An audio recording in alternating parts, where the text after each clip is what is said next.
Halo teman-teman, hari ini di kelas Sains kedatangan teman yang luar biasa yang baru saja mengharumkan nama Indonesia. Seorang siswa SMA kelas 12 yang baru pulang dari Dubai, Uni Emirat Arab, membawa medali perak di bidang biologi. Ini dia, Ko Nicholas Shidi.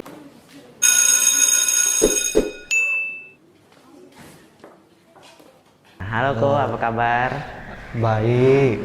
Nah, jadi gimana ceritanya Koko bisa ikut Olimpiade Biologi? Ceritanya itu mungkin kalau mau kita tarik ke belakang itu mungkin dimulai pas sejak saya SMP. Oh, Ya, sejak SMP? sejak SMP. Jadi waktu SMP itu mulai tertarik dengan biologi kan. Oh, berarti udah lama banget lah ya? Iya, jadi waktu itu tertarik biologi dan juga saya ada dapat informasi kalau tentang dapat informasi tentang OSN. Jadi aku melihat menelusuri lebih lanjut, OSN itu rupanya ada di tingkat SMP juga dengan bidangnya ada IPA. Jadi dari SMP sudah masuk sampai sekarang SMA ya? Iya. Oh, Pas kemarin SMP itu masih agak lebih generalisir sih. Masih ada biologi dan fisika. oh. Itu Berarti dia. kimia masih belum ada ya? Masih belum. Oh. Pesaing lombanya di sana cukup banyak? Iya, banyak. Karena waktu itu ada 80 negara yang ikut bergabung. Jadi total muridnya ada 300-an. Jadi persaingan di sana sangatlah ketat. Oh, berarti ramai banget lah ya? Berarti Iya. peminat biologi banyak banget ya? Iya. Nah, berapa lama persiapan Koko dari Indonesia untuk bisa lolos ke Dubai? Kan ada apa fase-fasenya ya. Jadi ada berapa banyak fase yang Koko sudah lewati? Itu semuanya dimulai kalau yang paling mendasar itu seleksinya dimulai dari tingkat sekolah, kemudian sekolah mengirimkan 3 kalau nggak salah waktu tahun saya 3 siswa terbaik untuk ikut di OSN masing-masing bidang. Jadi masing bidang ada 3 siswa.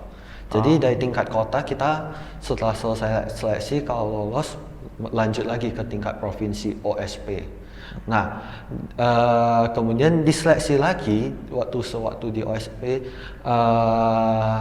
ke OSN jika lolos seleksi. Di tingkat nasional ini kita bertarung dengan 99 kawan lainnya dari berbagai provinsi. Jadi totalnya ada 100 orang kan. Kita sama 99 kawan lainnya. Wah, ramai juga ya? Iya. Masing-masing bidang itu ada 100 siswa. Kemudian nanti diambil 30 siswa itu sebagai medalis. Dan biasanya 30 siswa medalis itu dipanggil untuk lanjut ke Platnas. Nah, di Platnas diseleksi kembali. Kalau di biologi itu 2 kali seleksi. Dari Platnas 1 ke Platnas 2, dari 30 menjadi 15 orang. Oh, prosesnya panjang juga ya? Iya. Masih ada nih? Masih ada.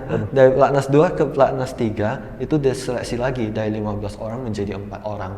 Oh, berarti Koko salah satu dari 4 orang itu? Iya. Oh, berangkatnya sama siapa aja? Kemarin berangkatnya sama juri dari Indonesia. Jadi di sana setiap negara itu boleh mengirimkan juri. Jadi kami berangkat dengan juri kami. Dan kebetulan mereka juga ada tutor-tutor dan pengajar-pengajar kami sewaktu di Platnas. Oh, jadi waktu kan berangkatnya sama juri dari Indonesia, biayanya ditanggung sama? Kebetulan Puspresnas sih yang menanggung biayanya. Pusat Prestasi Nasional, sebuah lembaga di bawah naungan Kemendikbud. Oh, jadi di Dubai berapa hari di Dubai? Kemarin 10 sampai 11 hari sih. 10 sampai 11 hari? Oh, pengalaman menarik apa yang selama ada di lomba? Jadi lombanya ada pengalaman apa aja? Pengalaman menarik ya? Tentu sih bisa bertemu dengan kawan-kawan dari berbagai negara. Itu sesuatu yang sangat menarik dan tak terlupakan bagi saya. Karena ya kemarin kami sempat bertemu dengan orang, saya sempat berkenalan dengan orang Filipina, ada yang dari Filipina, ada yang dari Singapura juga kemarin, ada yang dari Thailand juga. Kemudian bahkan misalnya kalau nggak salah kemarin aku juga ada kenalan dengan orang yang dari Hungaria dan Syria. Jadi banyaklah kawan-kawan dari negara-negara lain yang bisa kita temuin di sana dan saling berkenalan, saling Oke. menjadi teman. Oh, oke. Di Indonesia kan dipilih 4 orang ya. Ya. 4 orang. Di Indonesia semuanya dapat medali atau ada yang Syukurnya kemarin tim dari Indonesia semuanya mendapat medali, dua mendapat dua perak dan 2 perunggu.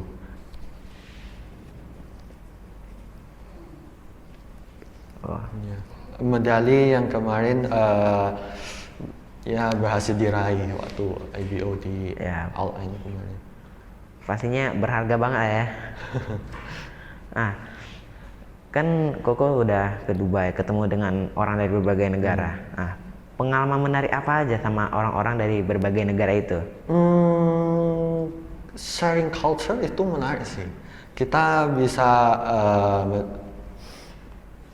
biasanya itu kita lakukan waktu makan malam, waktu kita sudah ngumpul di kafetaria dan kita duduk, kebetulan kita bisa duduk dengan kawan dari negara lain pada saat itu. Jadi waktu udah selesai makan biasanya kadang kita itu sharing culture, kita mencoba berbagi budaya-budaya kita. Mungkin seperti kata-kata bahasa yang biasanya kita gunakan. Kayak kalau misalnya kami dari Indonesia kemarin kami coba bahasa Indonesia, mengajar mereka bahasa Indonesia, memberitahu mereka beberapa kata dan artinya.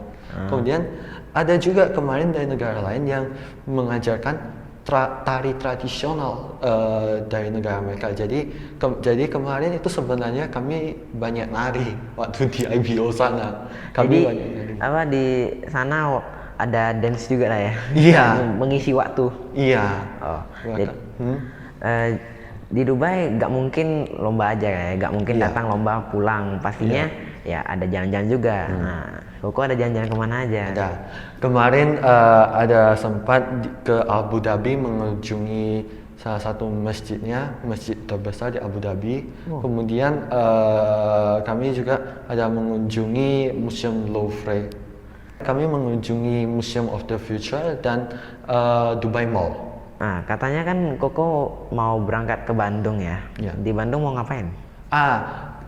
Ini nanti sebenarnya bukan berhubungan dengan masalah lomba, karena ini nanti sebenarnya ini untuk program BIM, Beasiswa Indonesia Maju. Nanti boleh dicek.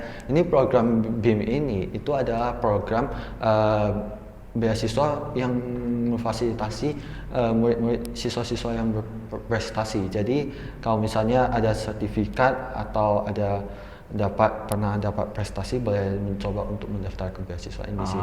Jadi saya sudah mendaftar ke beasiswa ini dan kebetulan salah satu programnya itu summer program yang summer program dalam negeri. Jadi itu dia, saya coba ngambil sama program dalam negerinya dan ya itu hasilnya besok mau berangkat ke Bandung ke ITB. Kan besok mau jalan ke Bandung. Sampai kapan di Bandung? 3 minggu sih, sampai tanggal 13. 3 minggu 13 ya? Agustus ya. Jadi apa kabar sekolahnya? Sekolahnya nanti ya terpaksa waktu balik, sampai udah balik ke Medan baru coba dikejar tugasnya kembali. Karena kenapa saya tidak sambilan mengerjakan tugasnya pas di Bandung, karena nanti pusing. Iya, pertama pusing, kedua nggak fokus pula sama programnya. Jadi kalau saya sendiri pribadi lebih enaknya nanti waktu udah balik ke Medan baru street run. Iya, mencetak rekor ya. Kan kita udah ngebahas kesuksesan Koko waktu lombanya. Keseharian Koko di rumah seperti apa aja? Tergantung sih, kembali rutinitasnya. kadang bisa main game, kadang bisa nonton YouTube juga. Tapi kalau misalnya masih lagi ada tugas mendadak, lagi ada tugas, biasanya saya kerjain aja dulu tugasnya. Atau misalnya belakangan ini kan harus persiapan untuk IELTS, ya, SAT. Jadi biasanya waktu luang di siang hari itu saya gunakan untuk belajar IELTS dan SAT, belajar bahasa Inggrisnya. Biasanya waktu malam baru istirahat, nonton YouTube kah atau main game seperti itu. Jadi Koko orangnya rajin lah ya? Iya, kalau dibilang rajin tidak sih, kayak kalau misalnya ada waktu luang, saya sendiri pun pengen main game lena-lena aja. Tapi terkadang teringat kembali tak ada tanggung jawab yang harus diselesaikan. Ini harus diingat sama ya anak-anak SMP yang suka main game ya, lupa waktu, lupa kerjain PR lagi. Terus waktu gak ada kerjain PR, minta sama teman lagi jawabannya ya kan? Itu parah. Koko kan sehariannya ya kerjain tugas, kerjain PR. Jadi hobinya apa? Hobinya itu sebenarnya membaca, tapi itu enggak bisa, saya bisa lumayan fleksibel sih.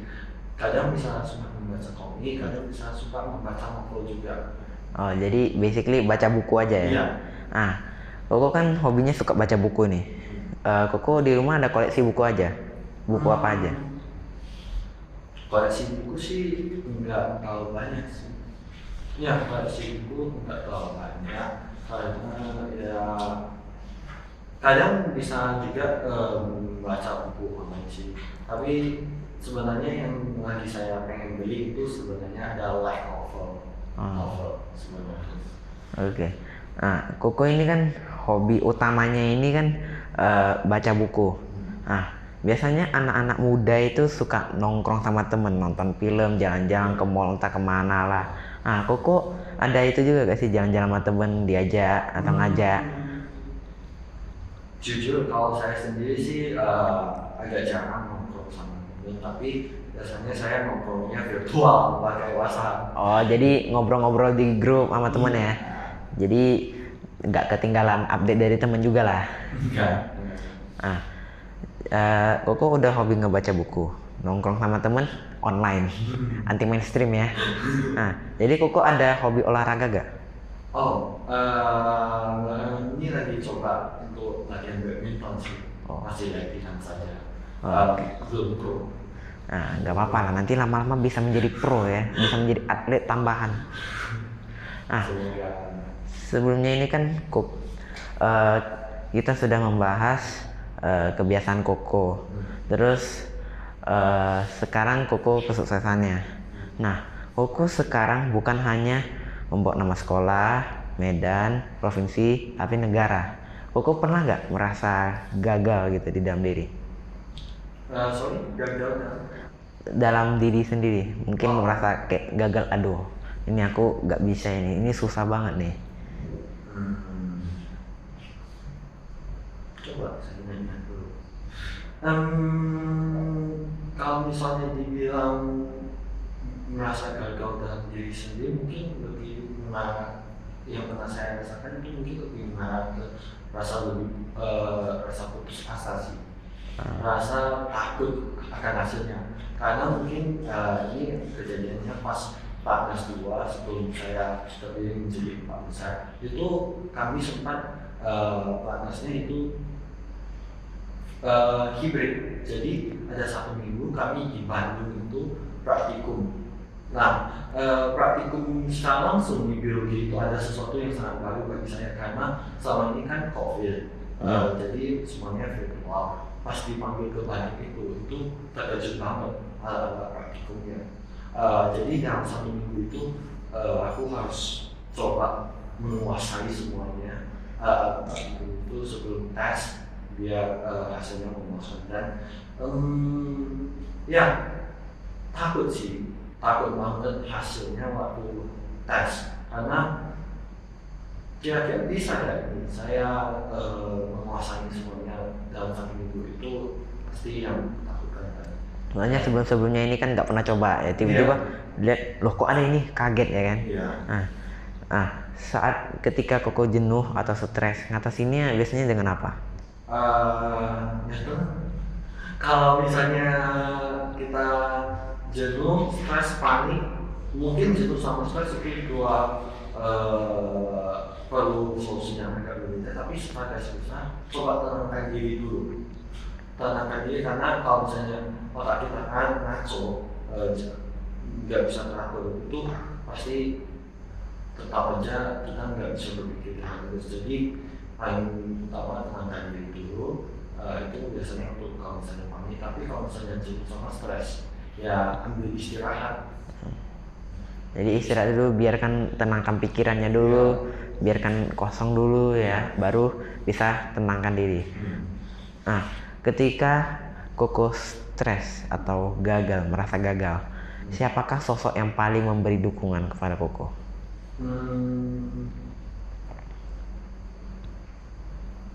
Orang tua sih.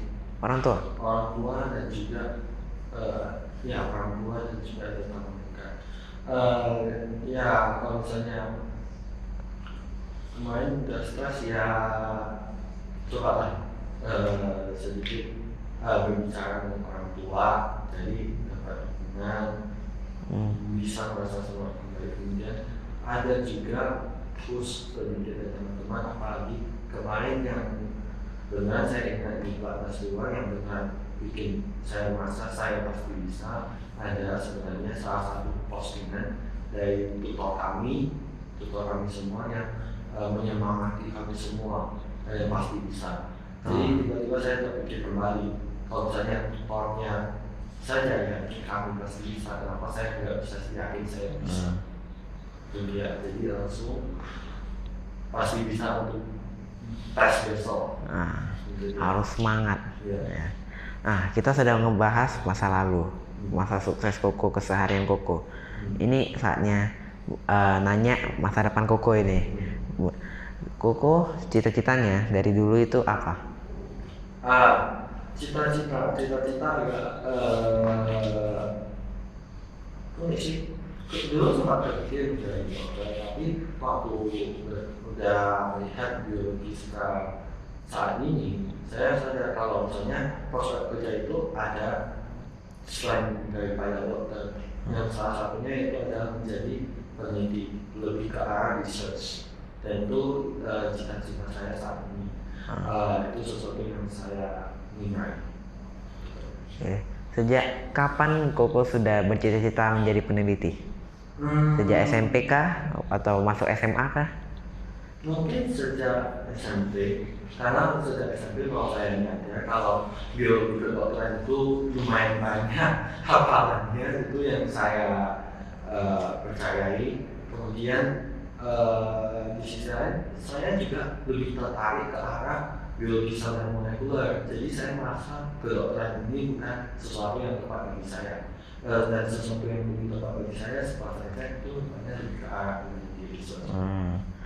Peneliti biologi biasanya, setahu Koko ya, peneliti biologi biasanya meneliti apa aja?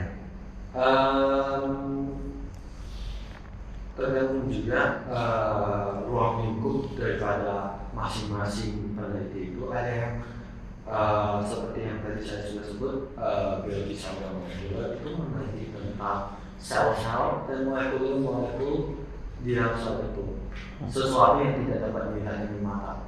Dan sampai ada yang meneliti sesuatu yang sangat besar, yaitu ekologi dan ekosistem di mereka, meneliti alam secara langsung. Itu ada juga. Jadi sebenarnya itu semuanya tergantung kembali ke ruang lingkup masing-masing. Jadi mau dipilih lagi masuknya kemana? Biologi itu sangat luas. Iya, luas banget berarti ya. Koko suka dengan biologi, ingin menjadi peneliti. Ada gak tokoh peneliti yang Koko ngefans, yang Koko suka? Kalau beneran ngefans banget sih enggak, tapi ini mungkin lebih ke arah tetap sangat kagum akan hasil penelitian. Itu adalah penemuan DNA. Ya, DNA itu kayak dia itu tidak lain tidak bukan, itu hanyalah kalau kalian coba baca di biologi, itu hanyalah polimer daripada nuklir tidak. Dia itu nuklir tidak, di mana itu ada basa nitrogen, gula dan fosfat digabung menjadi satu nuklir tidak, kemudian nuklir tidaknya disambung-sambung. Itulah hasilnya DNA. Dan dia itu adalah blueprintnya kehidupan. Jadi ini sesuatu yang sangat unik, sangat menarik dan sangat menakjubkan bagi saya. Suatu molekul kimia menjadi blueprint daripada kehidupan. Dan penemuan DNA ini itu membuka pintu bagi peneliti berikutnya. Mereka bisa kemudian tahu bagaimana DNA ini mengkodekan suatu sel, kemudian dari sel menjadi organisme yang sangat besar seperti kita manusia. Jadi penemuan DNA ini beneran sangat besar ya, sangat besar. Untuk bisa jadi seorang peneliti, jenjang pendidikan apa yang harus ditempuh? Kayak harus dapat S berapa? Sebenarnya dari S1 sebenarnya sudah bisa, tetapi kalau di biologi itu biasanya kebanyakan orang itu ngambil sampai S2, S3 karena S1 itu kan masih undergraduate, jadi kita Masih dasar lah ya? Ya, kita masih dasar. Jadi kalau misalnya mau ke penelitian dengan lebih mantap, itu minimal S2, S3. Menurut Koko, fasilitas penelitian di Indonesia udah cukup baik kah atau kurang baik? Oke, mungkin saya harus sedikit cerita. Ini terkait tutor saya yang ada di salah satu universitas di Indonesia. Dia cerita kalau di luar sana, dalam konteks ini adalah negara-negara di luar sana seperti Amerika dan Singapura atau Australia. Mereka itu penelitiannya sudah sangat maju, di mana item-item itu bisa item-item yang khusus dalam konteks ini sih, sekali lagi dalam konteks ini khususnya itu alat-alat yang diperlukan dalam penelitian biologi sel dan molekuler. Misalnya primer dari DNA untuk PCR. Nah, itu bisa didapatkan dengan mudah dan lebih murah pas mereka berada di luar negeri. Tetapi di Indonesia akses ke barang tersebut masih agak sulit. Bukan artinya dibatasi, tapi karena produsennya ada di luar negeri sehingga proses pengiriman dan juga harganya lebih tinggi. Seperti itu. Jadi pertama, penelitian di Indonesia itu sedikit disulitkan oleh hal itu. Dan kedua, kalau di luar sudah sangat canggih, di Indonesia masih menggunakan stick and stone. Masih menggunakan stick and stone. Jadi masih jadul banget lah ya, bisa dibilang. Sebenarnya bukan jadul banget, tetapi akses ke peralatannya masih sangat terbatas karena kita memang sulit untuk dipungkiri karena setiap alat-alat itu sangatlah mahal. Karena mungkin ini ada sesuatu yang sangat mengejutkan bagi saya juga, ternyata satu sentrifugator pas kami platnas itu sentrifugator fungsinya hanya mensentrif zat-zat yang ingin kita pisahkan. Jadi misalkan kita ada microtube, di dalamnya kita isi dengan lautan A, kita ingin pisahkan fase-fasenya, itu bisa menggunakan sentrifugator dan literally cara kerja dia hanya putar-putar dengan cepat aja. Tapi ternyata harga alat itu bisa mencapai 70 juta. Jadi ternyata memang sebenarnya alat-alat praktikum untuk biologi, terutama biologi sel dan molekuler itu lumayan mahal. Mahal banget. Tetapi kembali lagi, dananya ternyata masih kurang. Dananya kurang sehingga akses ke alat-alat itu terbatas. Dan juga ini ada cerita juga dari tutor saya. Dia sewaktu riset S1 dia, TA dia ingin melakukan HPLC atau sesuatu yang dinamakan High Pressure Liquid Chromatography. Nah, alatnya, cara kita melakukannya, kita suntik sampel kita ke dalam mesin itu, dan kemudian mesin itu membaca hasilnya, menganalisa kandungan daripada apa yang kita masukkan itu. Nah, alat ini memang tersedia di universitas dia, tetapi waktu udah mau menggunakan alat ini pun kita harus ngantri, dan ngantrinya bukan kayak ngantri sehari saat dapat giliran, tapi ngantrinya berhari-hari sampai berbulan-bulan. Itu Berarti dia. banyak yang mau pakai dan Iya. alatnya yang tersedia dikit. Iya, itu dia. Baru pas udah sampai giliran dia rupanya alatnya di maintenance. Kemudian dia cerita di luar, kalau misalnya kita mau HPLC, harga sekali kita injek sampelnya 1 juta. Waduh, Kita sekali injek sampelnya 1 juta. sekali pencet 1 juta keluar. Iya. Waduh, Jadi mahal pengoperasiannya pun mahal kali. banget. Waduh, bayarnya bukan hanya beli, tapi operasinya pun juga harus bayar. Iya. Waduh, mahal juga. Nah, Koko cita-citanya ini kan mau jadi peneliti. Nah, ada target penelitian yang ingin Koko capai gak? Mungkin sampai saat ini belum terlalu benar-benar dipikirkan, karena ya masih bingung juga masalah kuliah, harus cepat dipersiapkan ulang semuanya dokumennya. Tapi mungkin saya ingin melakukan suatu penelitian yang benar-benar bermanfaat dan benar-benar berguna, ya, dan hasilnya itu ya dapat memberikan dampak yang besar, seperti itu. Dampak positif ya, dapat memberikan dampak positif yang besar. Itu sih penelitian yang saya inginkan. Nah, goal apa yang Koko ingin impikan pada 20 tahun yang mendatang? Nanti 20 tahun lagi Koko mau target apa? Targetnya tentu udah ada laboratorium tempat di mana saya bisa bekerja, dan kemudian saya udah bisa memulai, bahkan udah setengah jalan melanjutkan penelitian saya, dan ya semuanya. Kemudian itu mungkin target yang saya inginkan untuk diri saya sendiri. Kemudian selain itu mungkin ya itu sih. Kemudian mungkin berharapnya orang tua sehat-sehat saja, sehat-sehat, baik-baik semuanya. Itu dia. Nah, adakah pesan-pesan Koko untuk adik-adik seumuran Sain atau ya yang lain lah, teman-teman kita yang lain?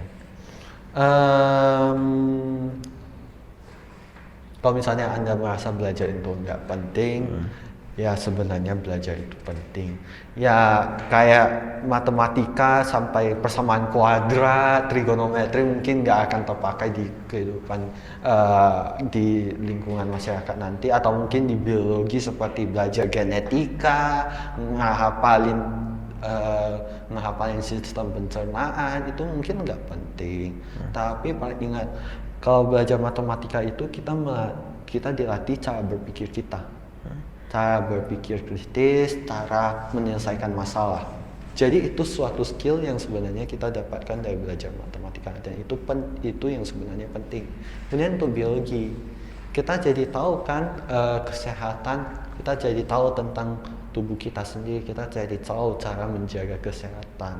Ya, Itu dia. kayak masa ya kan, tubuh sendiri gak tahu tubuh sendiri, gak mungkin dong. Iya, itu dia. Kayak punya rumah tapi gak tahu rumahnya di mana. Itu dia. Nah. Jadi sebenarnya belajar itu ada suatu essence yang sebenarnya penting untuk kita. Oke. Baik, Ko, terima kasih untuk waktunya ya, Ya, Ko. sama-sama. Ko di kelas ini semoga dapat menjadi inspirasi bagi kita semua. Kiranya Koko ini berhasil jadi peneliti di masa mendatang ya, dan dapat berguna untuk kehidupan manusia. Oke, makasih ya, Ko. Ya, sama-sama.